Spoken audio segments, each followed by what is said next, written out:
Hello, my name is Mark Willis, and I was a member of the Empowerment Over Diabetes Beta Group, the second group that went through this program with Dr. Dyer and Premier Integrative Health's team. And I had an amazing experience. Over our 90-day journey, I lost 45 pounds. I took 5 inches off my waist, 5 inches off my hips, and the most exciting thing to me was I regulated my blood sugars without any medication. Off of all my diabetes medication, my blood sugars are in the normal range. They average between 60 and 90 now. And my blood pressure came back into the normal range, and I was able to lower my medication there. So I had an amazing experience on this, doing a ketogenic diet, using intermittent fasting, and working with the team there at Premier. And I wanted to share some of the recipes that my family used on this journey and that we're continuing to use. You know, I've been on a lot of different diets in my life. I've always struggled with my weight. And one of the things I hate the most is when I'm told all the restrictions on a diet, all the things you can never eat, all the things that are bad for you, all the things you can never have. And I always feel deprived. I feel like, well, now I want that stuff even more. So when we decided to do ketogenic in my family, we decided we were going to cook delicious food. Food that we were excited about eating, food that we wanted to eat, and that was going to make the journey better for all of us. And so we began to experiment with different recipes. We modified some recipes that we'd had before. We've been gluten and dairy free for about a decade, so we modified some of those recipes. We began to work with some artificial sweeteners to try to replace some of that and see what worked well for our bodies. And it was a great experience, and it still is. This is a diet that we're turning into our lifestyle. This is just how we eat now, and delicious food makes that easier. So I wanted to share some videos with you of some recipes that we use, and I wanted to start today with one of my favorites. Now this is going to seem pretty simple, pretty basic, but you'll be amazed how many different ways you can use this food in your diet, not only to help food taste great, but also to raise your fat. On a ketogenic diet, we're trying to keep our carbs low and our fat high. And sometimes keeping that fat high enough is a struggle. Adding this food to your diet in so many different ways is going to make that a lot easier. What we're going to make today is our own mayonnaise. Now I know what you're thinking.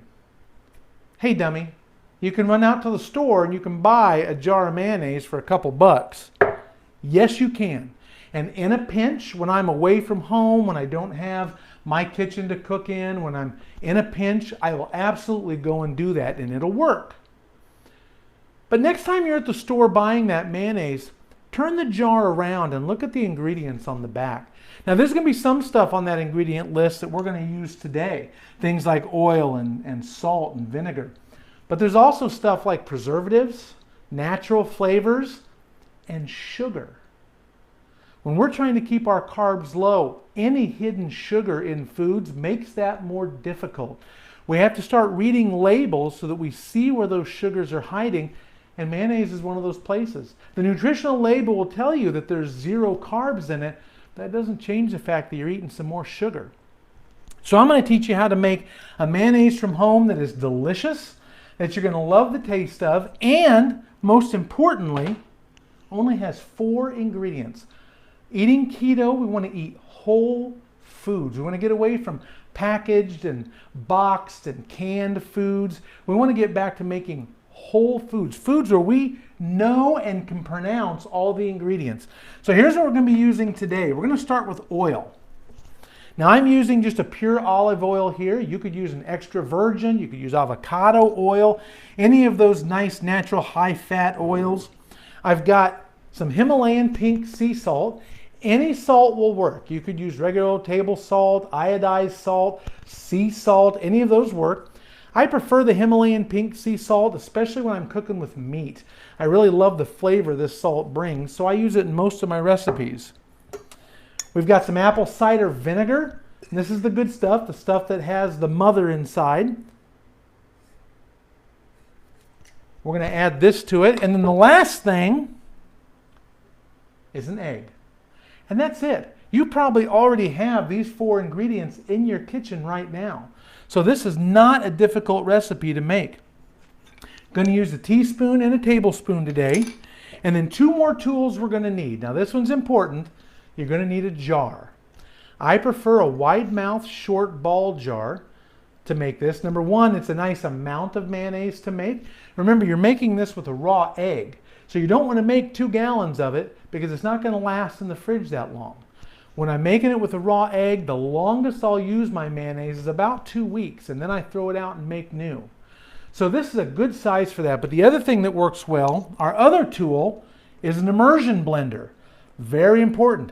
You can make mayonnaise without an immersion blender, but it takes a lot longer and it's a lot more effort. You've got to shake the jar, or you've got to stir it, or you've got to use a mixer, and it just takes a lot longer. The immersion blender is going to do this in about a minute. And the reason I want this size jar is the immersion blender fits in there nicely, and it's got just a little bit of room to move around. I don't want too much. I don't want too big of a cylindrical object there. I want to have a jar that gives me just enough that I can kind of stir it around as I'm making it. So we're going to make our mayonnaise now. We're going to start with our egg. Go ahead and break that and put it in. Don't worry if the yolk breaks. That won't matter. You're going to be mixing it up anyway. We're going to add a teaspoon of salt. Actually, a little less than that. Not quite a teaspoon. About half to maybe 2/3 of a teaspoon we're going to add in there. We're going to add a tablespoon of apple cider vinegar.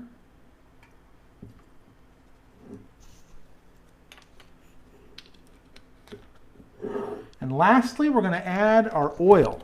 Now you want to add the oil in till the jar is about 3/4 of the way full. Between 2/3 and 3/4. Not all the way to the top, because as you're mixing this, it's going to expand a little bit and you don't want to make a mess. All right, so we've got our ingredients in there. We're going to take our immersion blender, just set it all the way on the bottom, turn it on. Now I let it sit on the bottom about 10 or 15 seconds, just kind of let it get stuff stirred up down there. After about 10 to 15 seconds, we're just going to start bringing it up slowly. And I like to take it up in small circular motions where I'm actually touching the edge of the jar. Kind of helps me to keep a consistent pace as I come up. And I'm going to bring that all the way up to the top. You're going to hear the sound change on it here, right there.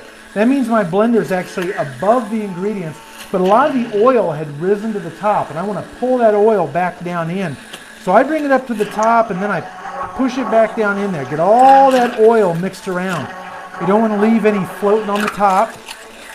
Stir it around a couple more times, and you're going to see it setting up in the jar. And when it gets to the thickness you want, we're just going to stop there. This is pretty good stuff. This one's set up very nicely. We're going to knock this extra mayonnaise off. Don't want to waste any of that, any of our hard efforts there. And look at what we ended up with. Let me grab a spoon here.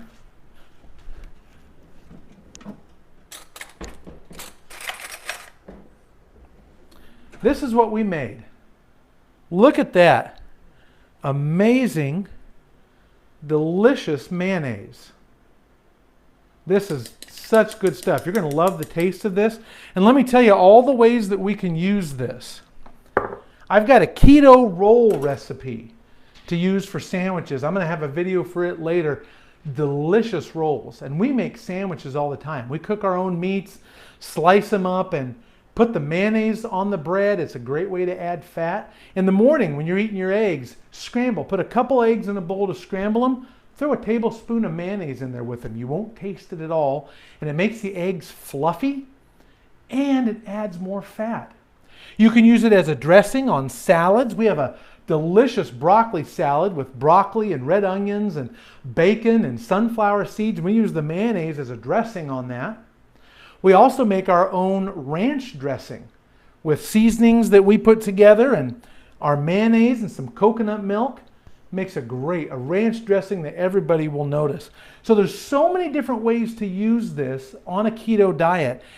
It's going to add fat to your diet. It's going to add flavor, because the real secret of food is that fat equals flavor. You can make an aioli with this. With a lot of the meats that we eat, chicken breast, pork chops, we'll make an aioli. You can mix the mayonnaise with some garlic and some mustard, or you can mix it with some garlic and some sriracha. You can mix it with chives. You can make a delicious aioli to put on your meat that, again, just makes it taste so good. This journey is an important one, and I hope that you have the same success on this journey that we've experienced. I hope that it helps you to get healthier, to get more active. It's what it's done for us. And I'm going to keep sharing videos like this with recipes in them. I'm going to put the recipe down below in the comments so that it's easy to find, so that you can try making it. If you have any questions, leave me a question down there, or message me directly. I'd be happy to answer those. I hope that you enjoyed this video, and I hope that you'll give mayonnaise a chance. Good luck.